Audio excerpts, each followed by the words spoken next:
What's up, man? We're here for a super fun Power Slap podcast episode. Sir. Today we have the two fun co-hosts of Buddy V Sam K. What up, what up? and man, we have a fun guest today. This man, I remember one time I saw one of the fights and he had the biggest hands of the entire night. Woo! We talking Alex Asbury. What's up with you? Having a good time, you know. Glad to have you on. Thanks for coming on. Hey man, Yeah.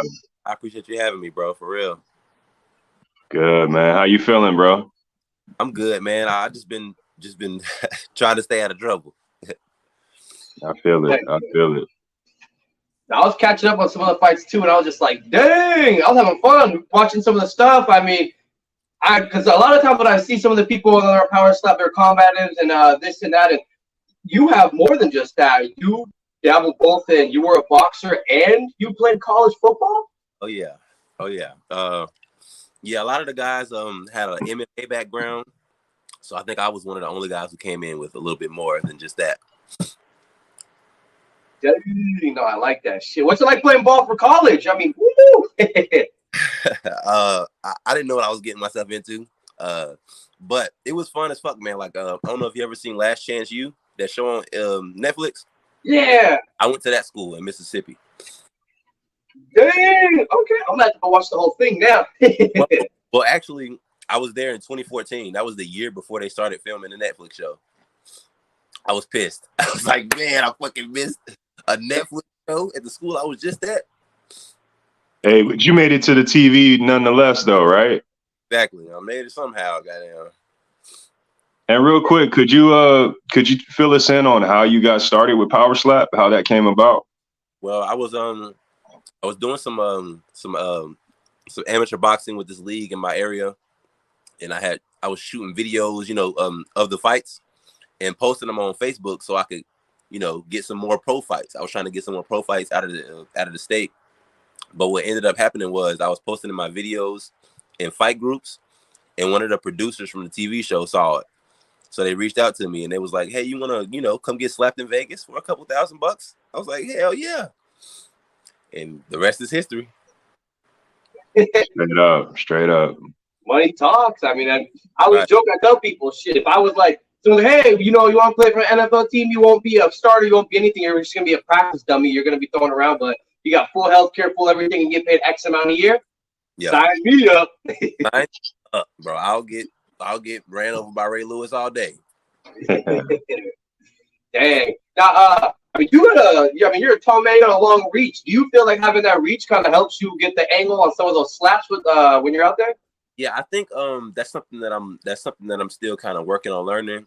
The reach actually it helps a lot, because I can step back, I can adjust, to how. But I'm learning that the bend in the arm makes a big difference. It makes a big difference. It's like you get a little extra oomph on the back end. Heck yeah. I feel like an anime. Reach all the way back. Whoa! Bam! Right. It's the reach definitely helps. And we've seen you've been in a few wars since you've been on, man. What fight stands out the most to you? Honestly, the fight that stands out the most to me is against Waylon Frost. Waylon's not a bad guy. He's a cool guy, but I don't think he's number one, bro. Like, he's not. He shouldn't be at the top spot, and I'm gonna have to climb my way back up. I fell all the way down to 10, because they got a lot of new guys that came in, so I fell all the way down to 10.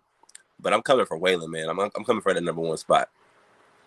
Oh yeah. I mean, I feel like it's some stuff gets happening. Was it Andrew, that one fight you had? I felt like that first slap when he got that little extra because he got the twist. Do you feel like that kind of affected everything when he hit you? It did a little bit, but honestly, man, I think the refs, I don't know what it is about me personally, but they don't give me enough time to recover, bro. Like, a lot of these guys are getting like 30 and 40 seconds to recover to my 10.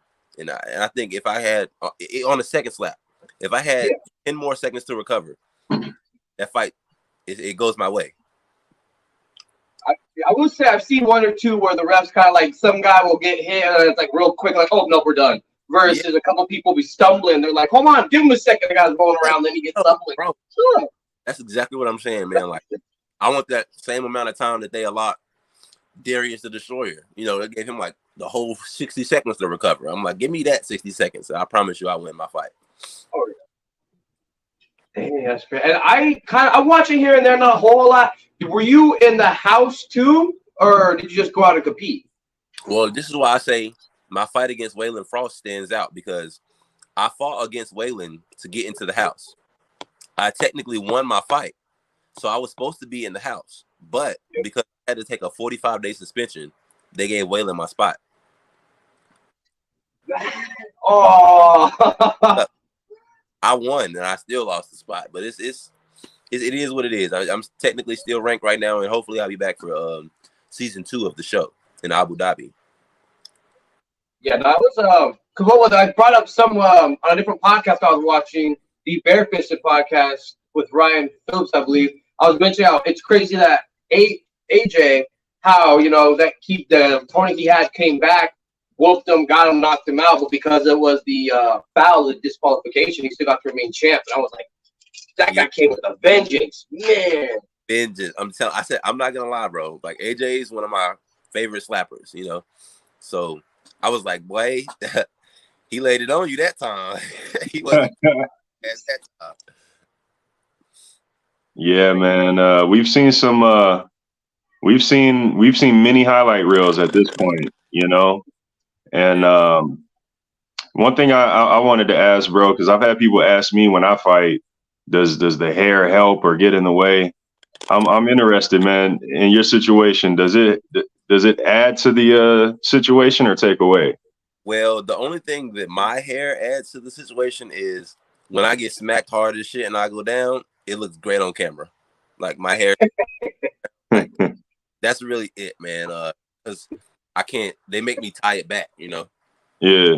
Make me tie it back so they get full access to my face. But I have heard that the beard, if you got a thick enough beard, it really does make a difference. Like, I talked to Wolverine about that.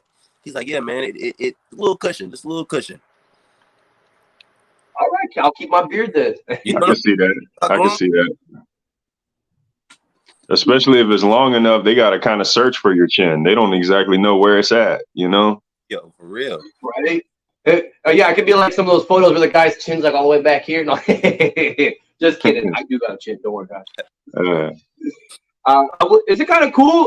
Like, I always like to ask people, meeting these famous fighters in the head, seeing Dana White, being able to see Michael Bisping or even Forrest Giffen, everyone else that's on there. Man, it was, at first I was fangirling. Like, when I first went out there last March, I was fangirling. I was like, man, this is Dana White. I'm standing in the UFC. Forrest is on stage with me. Like, it was crazy. But now it's just like, I know these guys. Like, I see them all the time. Every time I go out there, me and Michael Bisping, like, he told me he's a DJ. He's like, yeah, I'm a DJ. Like, I can't do the British accent. He's like, I'm a DJ, man. I'm like, bro, get together. Let's work, man. So it's cool as fuck. I'm not gonna lie, it's cool as fuck. And Dana White has an A-list friend list. Like, all his friends are A-list celebrities. So anytime he gets on the phone or is a meeting with somebody, I'm trying to get in the room. Like, he had Pac-Man.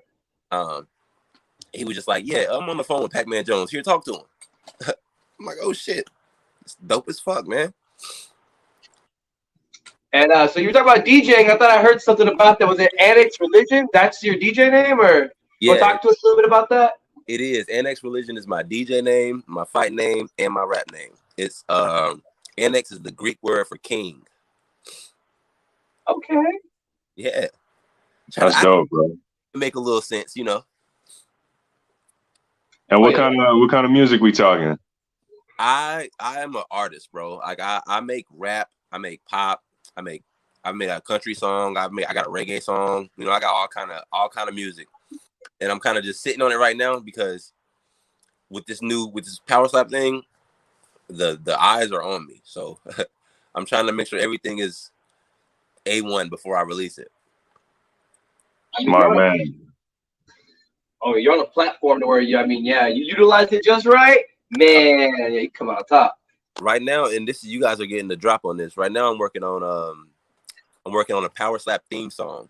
So There we go. maybe I can get some real money with the UFC. I'm gonna send them a couple tracks and see how they like it.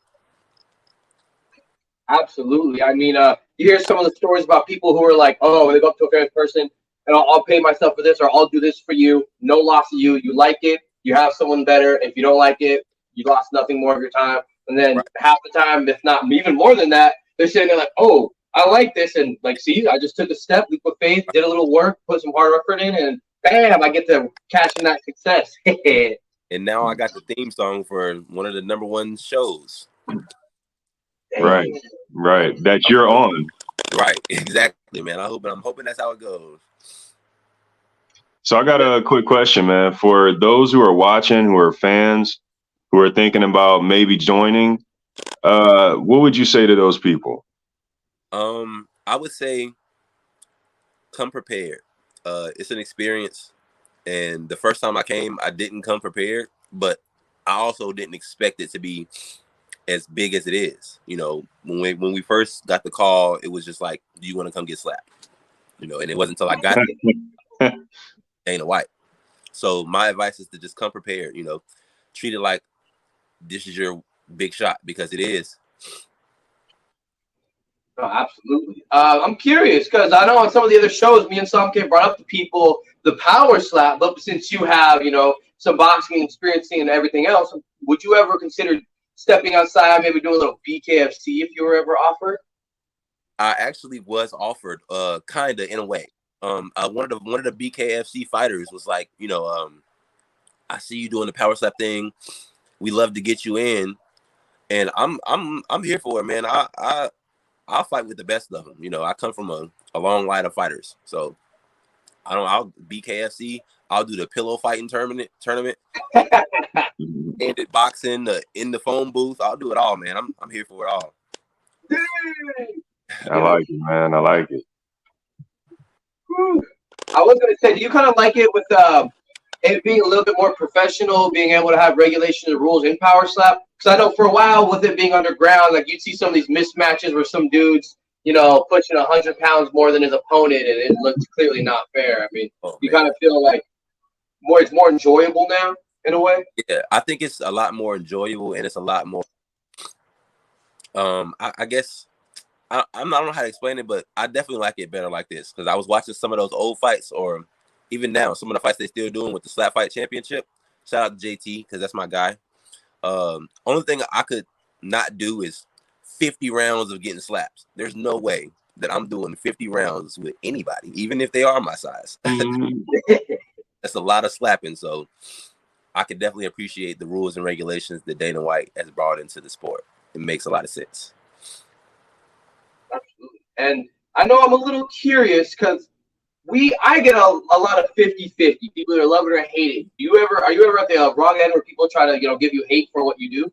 Oh yeah, I've heard it all, man, and that's why at the beginning of our show today, I was like, I'm trying to stay out of trouble, because this newfound fame it's going, it can go either way, left or right. So I've had some people tell me how much they love it. I've had some people tell me how much they hate it and how stupid I am. But at the end of the day, they're watching, so I love it. Yeah. All publicity. Right. Oh, okay, hell yeah. So I know, sorry, I have to give a pause because I know I like to talk and ask questions, so sometimes I know I gotta make sure everyone has what they have to say. Right. Oh, you good, brother. You good.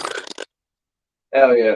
No, yeah, I'm curious because it's fun to watch, it's growing, and I mean, I'm saying with everyone from season 1, I mean, you guys are kind of pioneers. How does it feel knowing that your name will almost go down in history as one of the first people to be doing this professionally?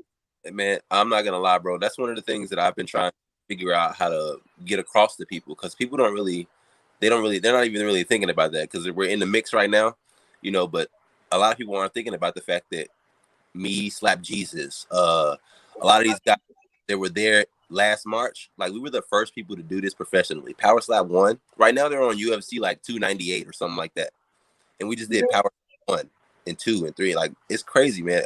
I think it's really dope, and I'm trying to figure out how to get people to really understand it. this is like we're pioneers in the sport. Like nobody will ever be able to say they were the first person to do this, but us. And I gotta ask, because I know some guy asked about your hair earlier. How long you been growing that sucker? Because that is long. It's been about 6 years now, something like that. 7, maybe going on 8. Nice. Yeah, and what's crazy is I was thinking about cutting it, maybe like, half in it, but my fans they're not feeling that. So looks like I'm gonna keep it. It's part of the signature, bro. Part of the logo right there. I actually did get a logo made, and when I got the logo made, she drew the dreads longer, or she drew them shorter, and I was like, no, we need to make them a little bit longer, So now I definitely can't cut them. Yeah. That's dope, man. So let me ask, man, with all the interest in different combat sports, man, what's the end goal? What do you see yourself going in the next few years? The end goal for me personally is to not fight anymore.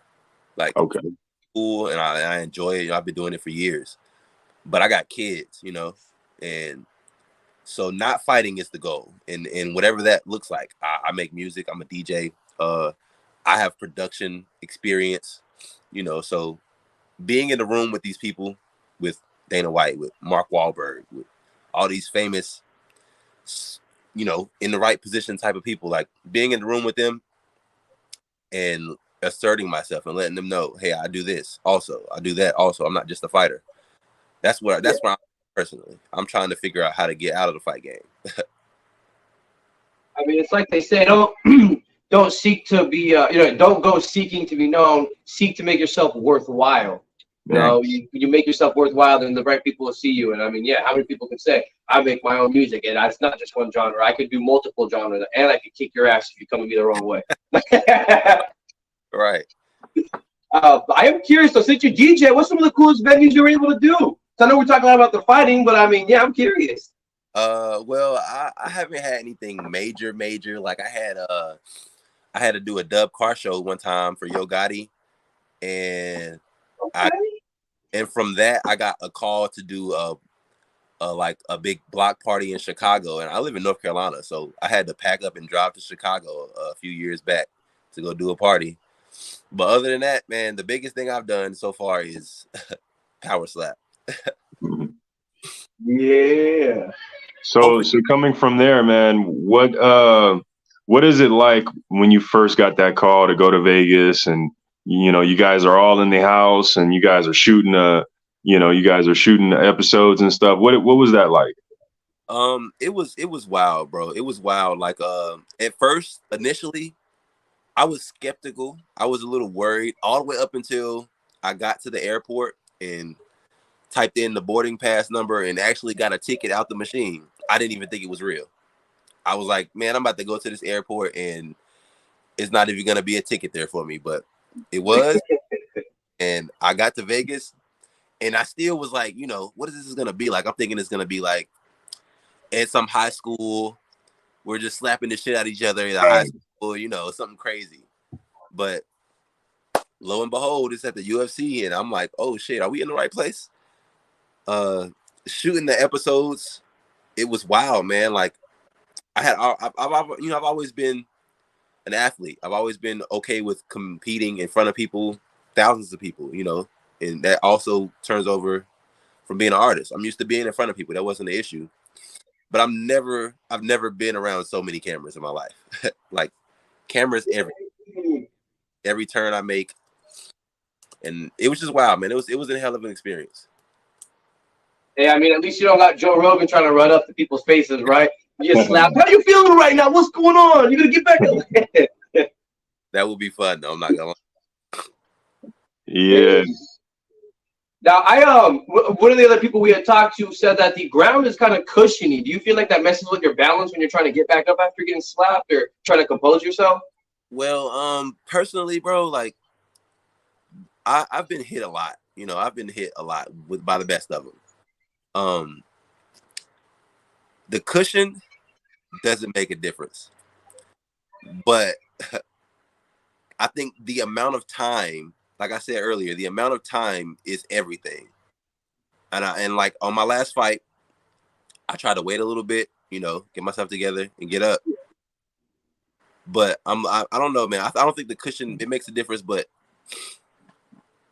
the time, bro, it's the time. Timing is everything. Like, I don't know. I guess, I don't know. I guess the cushion kind of helps. Let me say that. I guess it kind of helps because I just got hit really hard. At least I came down on something soft. But the timing is everything, bro. If I just need to I need to figure out how to compose myself in a faster, more efficient way. Are you able to transfer the boxing the boxing mind frame and skill over to the power slap sport? In a way I can. Here's a secret that a lot of fighters won't tell you or won't say out loud. A lot of these slap guys, they're pussy. They're scared, man. Like they try to time it so they can turn their head with the smack. And I'm kidding because I know, you know, I've seen it in person, and I know I'm like, bro, like, you know, a lot of us are sitting here eating these shots, and you're being a bitch about it. It's crazy, but I think that's something that carries over from another sport, though. This was what I'm getting at. I think that's something that and that's mostly the MMA guys that are doing it. But I think that's something that carries over from another sport. As far as boxing goes, it kind of hurts me. You know, it kind of hurts me as a boxer to switch over and I can't move my feet when I slap. I can't dodge. I can't slip. I have to stand there and get. So as far as boxing goes, I don't think it's much that turns over, except for maybe if you got a good right hook. You got a good hook. As long as you know how to not move your feet, then you might have an edge.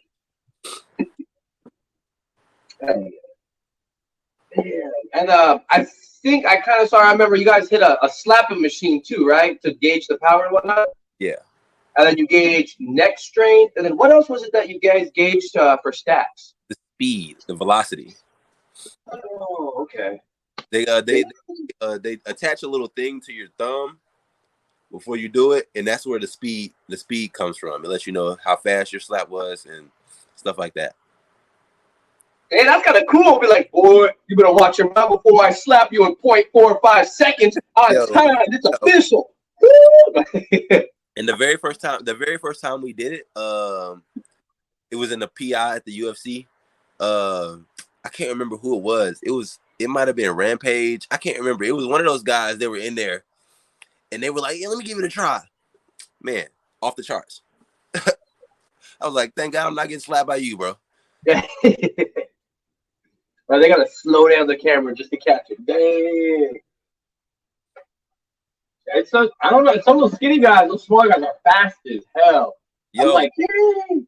Jesus had one of the fastest times. We're in the same weight class, so I'm sure he's gonna see this. Or I want my match too, still, Jesus. But he's got one of the fastest times of all the slappers, and I was like, damn, man, that's crazy. Like I feel like with the speed, it's more of a stinging feeling than it opposed to that power. It's like I feel like I'm in another place. I'm not even in the same arena I was in just a few minutes ago. Like, really okay. See, I'm curious. Do you kind of have an idea of who they might try to put you up against next, or anyone that kind of has your eye? Or well, I'm gonna say this one more time, just because I don't know who's watching, and I want them to see. I want Waylon Frost. I want Waylon Frost. Like that's where I'm at right now because he's number one and he shouldn't be. He's one of those guys. He's one of those guys that like to turn with the slap and not take it like a man. He's a bitch. But if I had to guess, honestly, I think they would give me somebody like they might give me Jesus, or they might give me Jewel Scott or Cole Young. Cole Young is somebody that's on my radar right now too. I think I saw him slapped. Yeah. All right. Yeah, Cole's making some waves. He's making some noise, and I gotta go ahead and shut that down before it get too loud. Yeah. So I noticed. My bad, buddy. Oh, go ahead. I noticed you guys have different weight classes.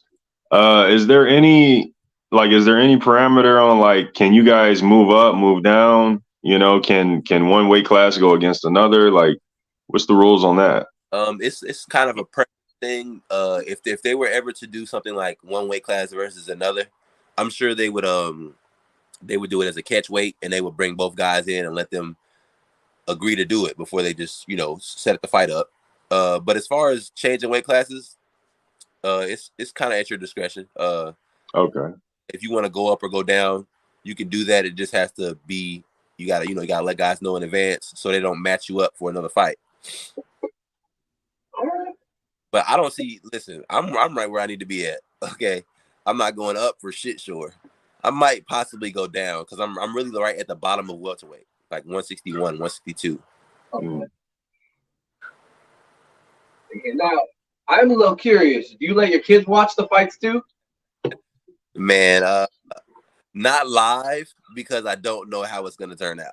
I don't let them watch it live, but they have seen it and they are like they're interested. My oldest is like, Daddy, why you letting them slap you like that? I'm like, this is how Dad's paying for everything. So, right? Like, we all gotta get a paycheck. Getting taken care of. That's the one. I think I joke with people because I like my kids watch my fight, everything else, and okay, how the only one time my mom ever really watched my fight in person, she came out, I lost the fight. Oh man, I was so sad. So she's like, okay, you won a few in a row. I'll come watch you fight. It's gonna be a good one. Oh man, I was so mad. I was like, oh man. I can only imagine, bro. I'm like, yeah, you can't watch it live because your daddy might get knocked out. And I don't see that. Right. No, absolutely. And so since you box everything else, you have train your kids a little bit here and there too. You have some fun because I got 2 kids and I train. They watch me and they just had fun the other day. My daughter's got a nice front teeth. And my son knows how to read, so he'll step back and he'll charge. I'm like, dang! Oh well, actually, I as bad as I want to, I got girly girls. They don't even want to break a nail. Like I got girly girls as of right now.